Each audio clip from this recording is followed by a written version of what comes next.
여러분 반갑습니다. 네, 오늘은 욥기서 32에서 37장까지를 살펴보도록 하겠습니다. 네, 오늘 보면은 내일까지 보면 이제 욥기서가 마무리가 되겠습니다. 자, 32장부터는 새로운 한 사람이 중간에 끼어듭니다. 지금까지는 욥과 욥의 세 친구 4명이서 얘기를 하고 있었죠. 그런데 알고 보니 이 4사람 말고 한 사람이 더 있었던 것 같아요.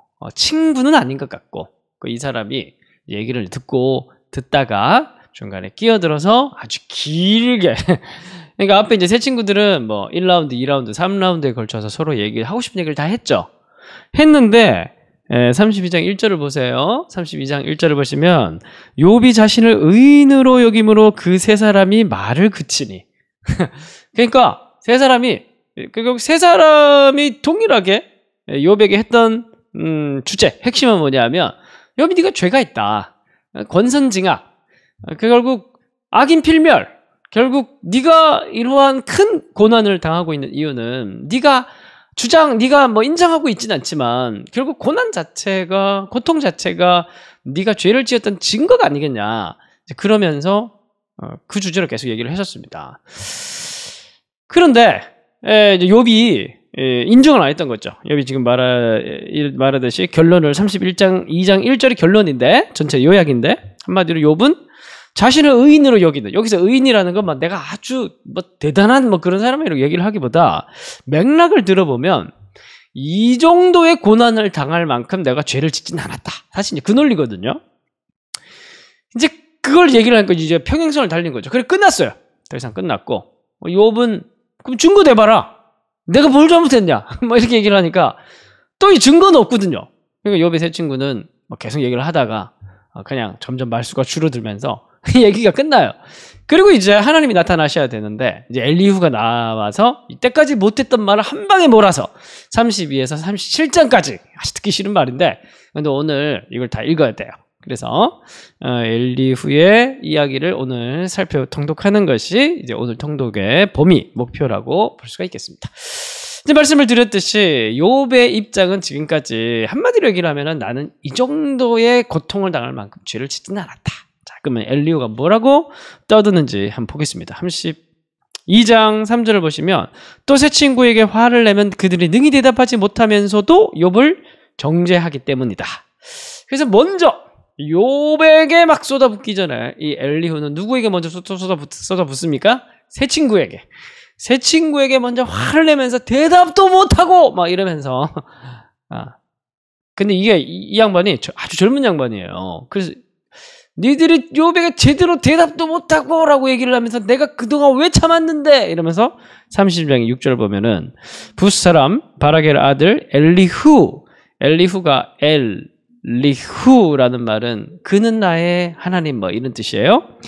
엘리후가 대답하여 이르되 나는 연소하고 당신들은 연로함으로 뒷전에서 나의 의견을 감히 내놓지 못하였다. 이렇게 지금까지 참은 이유가 뭐냐면 내가 나이가 어렸기 때문에 이 나라도 나이가 중요한가 봐요. 그래서 일자만 참았는데 그런데 너희들 얘기를 들어보니 나이만 먹었지 핵심을 너희들 짚지 못하고 있구나. 이제 이런 얘기를 하고 있는 거예요.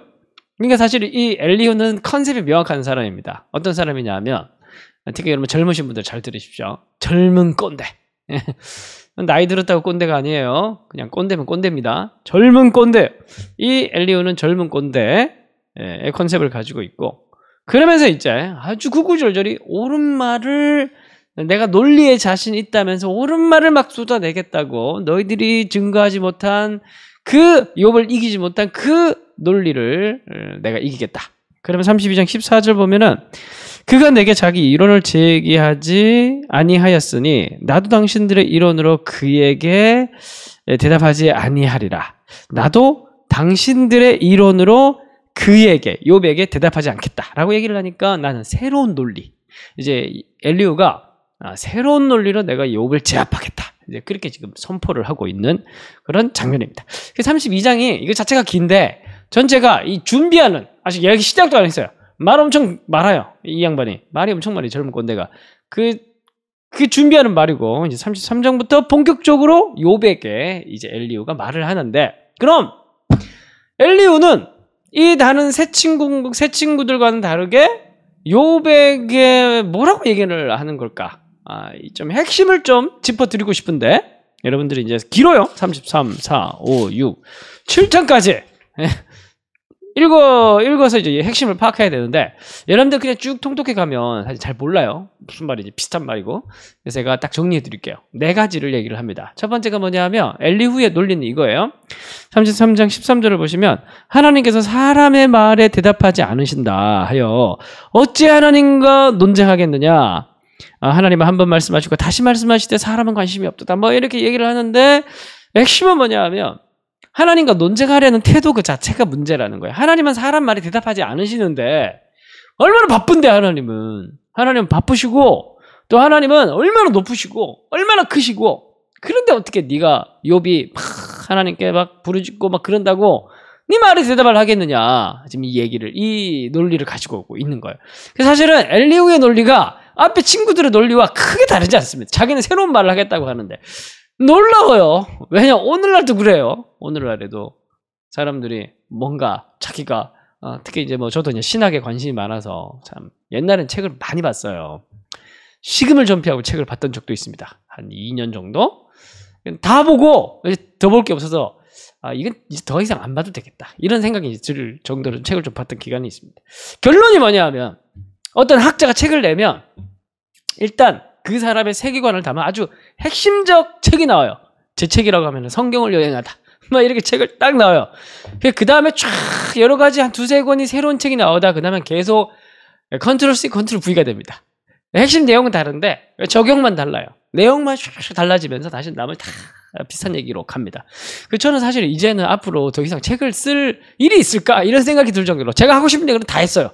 지금까지 책을 5권 냈는데 하고 싶은 얘기는 다 했어요. 서로 조금 겹칩니다. 겹치는데 조금씩 다르긴 한데 이제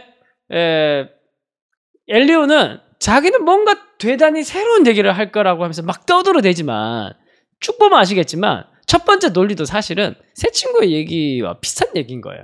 어떻게 하나님이 높고 위대하기 때문에 욥의 말에 귀를 기울이지 않습니까? 어떻게 하나님이 높고 위대하기 때문에 우리를 외면하십니까? 그렇지 않죠. 우리가 앞에서 살펴봤듯이 하나님 높고 위대하시고 크시기 때문에 그렇기 때문에 그래서 우리는 하나님 앞에서 너무나 작고 연약하기 때문에 하나님 우리를 더 사랑하시는 거예요. 우리의 신음에 더 귀를 기울이시고 우리와 더 함께 하시기를 원하시는 거예요. 우리가 크고 위대하다고 아기보다 아니면 우리가 사랑하는 키우는 어떤 애정을 쏟고 있는 어떤 그런 애완동물 그런 것보다 우리가 인간이 크고 위대하다고 사랑하지 않는 거 아니잖아요. 오히려 더 사랑하고 연약하기 때문에 더 사랑하고 더 돌보는 게 그게 하나님이고 또 하나님 닮은 우리 인간의 마음이에요. 엘리후도 전형적인 차가운 논리, 전형적인 젊은 꼰대 종교인의 논리와 그 차가운 감수성에서 나오지 못하고 있는 모습을 전형적으로 보여주고 있습니다. 그래서 두 번째 논리도 비슷한 거예요.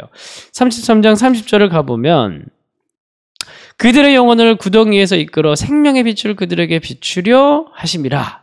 이 앞에 내용 쭉 해서 이제 결론적 얘기로 이 얘기를 하는데 영혼을 구덩이에서 이끌어 생명의 빛을 그들에게 비추려고 하나님께서 너에게 고난을 주셨다. 이제 이렇게 얘기를 하는 거예요. 이 말을 또 들으면은 이 약간 목적론적 고난에 대한 해설인데 이런 얘기를 들으면 일단 좀 그럴듯해 보여요.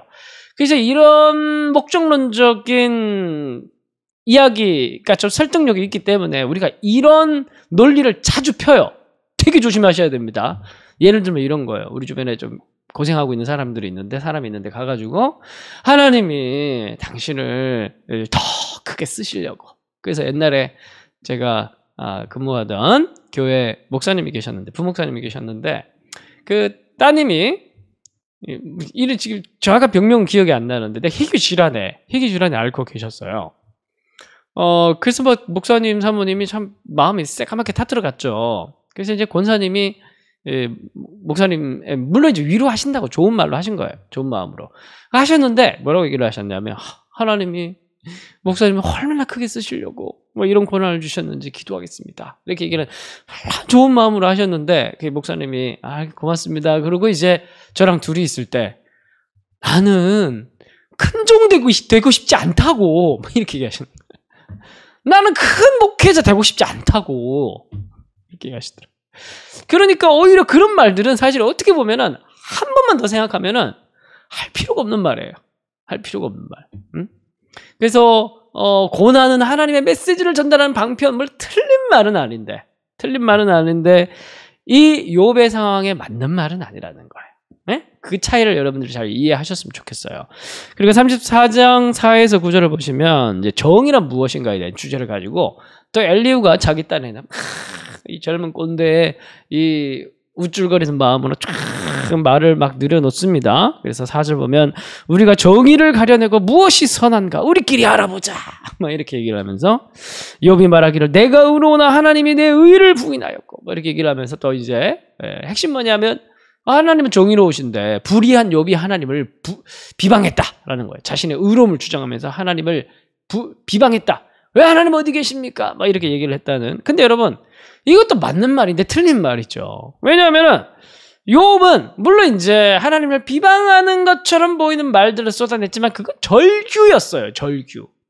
완전 다 잃어버리고 인생 밑바닥에 가고 나서 하나님밖에 찾을 분이 없으니까 하나님 날 좀 돌아봐 주세요라면서 절규를 했던 거지 하나님을 비방했던 건 아니에요.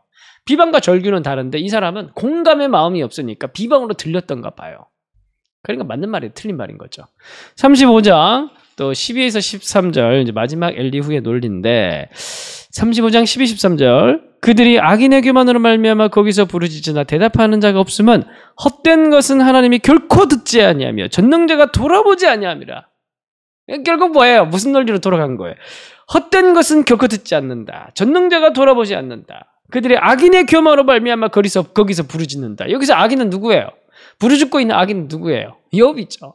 결국 엘리후도 권선징악의 교리에서 나오지 못합니다. 그러니까 그 시대의 익숙한 세계관 속에 안에서 하나님을 이해하고 욥의 고난을 이해하려고 하는 그 시도에서 결국에는 엘리후도 나오지 못하는 거예요. 새로운 얘기를 해주겠다고 얘기했는데 사실은 똑같은 얘기를 더 길고 지루하게 한 거예요. 이게 얼마나 참 무의미한 그런 말들입니까? 목회자로서 늘 고민하는 게 있어요. 늘 이제 개척하려고 이제 21주가 됐는데 지난주가 21주였어요. 부목사 때는 한 달에 한 번 정도 설교를 했습니다. 좀 큰 교회에 있었다 보니까 설교를 할 기회가 많이 없었어요. 그래서 뭐 어떻게 보면 설교가 그렇게 힘들지는 않았어요. 힘들지는 않았고 그리고 나름대로 또 뭐 이렇게 한다고 했고 젊은 꼰대같이 우쭐거리면서 근데 이제 단임 목회를 하면서 정말 설교를 매주 한 2편 정도 쓰는데 준비를 하는데 금요일이랑 주일 근데 우리 뭐 믿음의 선배들은 제 선배님들은 사실 더 많이 고생하시죠. 좀 존경스러운데 전 2편도 힘들어요. 어떤 부분에서 제일 힘드냐 하면은 일단은 막 이제 설교문을 일단은 이제 뭐 연구를 하고 설교문을 다 이제 쓰거든요. 저는 풀텍스트로 쓰거든요. 그 다음부터는 어떤 작업인 줄 아십니까? 빼는 작업이에요. 설교 준비의 마지막은 다 빼는 겁니다. 다 빼고 보면 또 호전해. 다시 써야 돼. 다시 쓰고 난 뒤에 또 보면 또 빼야 돼. 빼는 작업. 그러니까 사실 어떻게 보면 설교라는 건 말을 하는 것도 중요하지만 말을 삭제하는 것도 굉장히 중요한 거예요. 말을 참는 거. 그리고 쓸데없는 말을 하지 않는 거. 꼭 필요한 말을 하되 이 말들이 이들에게 생명이 되는가. 그리고 하나님의 말씀인가. 그리고 하나님의 이 말씀이 이들의 상황에 적실한 그런 연결성을 가지고 있는가. 이제 그런 고민들이 늘 있습니다. 쉽지 않은 작업이죠. 그런데 우리가 주변 사람들에게 대화를 나누거나 조언을 하거나 무슨 말을 할 때 다 마찬가지로 기억하십시오. 꼭 기억하셔야 됩니다. 누군가에게 말을 할 때 물론 분위기를 화기애애하게 만들고 또 그런 유머, 그런 조크 같은 게 괜찮아요. 그런 건 괜찮은데 그런 걸 얘기를 하는 게 아니에요. 그런 얘기를 하는 게 아니라 정말 진지하게 뭔가 다른 사람에게 조언해 준답시고 그런 이제 허탄한 말들, 그런 말들을 오히려 우리는 더 폭력적으로 종교란 이름을 신앙이란 이름을 껍데기를 뒤집어 쓰고 더 폭력적으로 할 수가 있다라는 거예요. 그리고는 자기는 몰라요. 나는 진지하게 아주 좋은 말을 해줬다고 생각하는데 돌아서면 그 사람에게는 오히려 더 어둠을 찾아오게 만드는 그런 말을 할 수가 있다라는 거예요. 여러분 듣기는 속히하고 말하기는 더디하십시다. 예? 여러분들 그래서 말을 물량 자체를 줄이라는 게 아니에요. 좋은 말들, 따뜻한 말들, 재미있는 말들 그런 말을 하는데 부정적인 말을 하지 마시고 괜히 부정적인 말을 하지 마시고 그리고 긍정적인 말을 한답시고 꼰대 같은 말도 하지 마시고 정말 여러분들의 말의 기본에 사랑이 있는지 평화를 추구하는 열망이 있는지 기본적으로 이 말이 우리에게 생명이 될 것인지 그러한 아주 본질적인 그 진실 그런 것들을 향한 방향성이 분명한가를 탁 점검하면서 우리는 말할 때 그렇게 말해야 되고 그러나 그 무엇보다 중요한 건 가장 좋은 말은 듣는 겁니다. 듣는 것도 대화예요. 듣는 것이 말하고 듣는 거 아닙니까? 대화에서 가장 중요한 건 듣는 거예요. 듣는 거. 그래서 귀는 열고 뭘 해야 돼요? 입은 닫는 훈련을 또 지갑은 열고 또 입은 닫는 지갑은 왜 열어요? 힘드니까 힘들어하는 사람 있으면 죽 사주고 밥 사주고 그리고 이제 들어주는 거죠. 최고의 대화 아니겠습니까? 그런 따뜻한 대화가 여러분들의 삶 속에 있고 그런 대화를 통해서 여러분들이 주변에서 여러분 주변 사람들이 여러분들을 통해서 영적 오아시스를 경험하는 그런 축복의 통로들이 되었으면 좋겠습니다. 기도하겠습니다. 하나님 오늘은 대화 논쟁의 마지막으로 엘리후의 이야기를 살펴봤습니다. 참 젊은 사람이 얼마나 마음이 참 높고 우쭐거리고 완악하고 자기 잘난 맛에 사는지 마치 오늘 우리의 모습을 보고 있는 것 같습니다. 하나님이 엘리후의 모습을 통독하면서 나 스스로의 부족함을 다시 발견하는 시간 되게 하시고 하나님 내 말과 내 대화와 내 눈빛과 내 행동을 통해서 주변 사람들이 시험에 드는 것이 아니라 행복해지고 생명을 얻고 하나님을 만나는 그런 나의 대화들이 되어질 수 있도록 인도해 주십시오. 오늘도 내가 만나는 모든 사람들에게 진정한 그리스도의 화평을 전하는 하나님의 평화의 사도가 되어질 수 있게 인도하여 주옵소서. 특별히 우리 가족들에게 우리 가장 가까이 있는 사람들에게 내가 오아시스가 되게 하시고 나의 말이 그를 소생케 하는 하나님의 샘물이 되어질 수 있도록 인도하여 주옵소서. 예수님의 이름으로 기도합니다.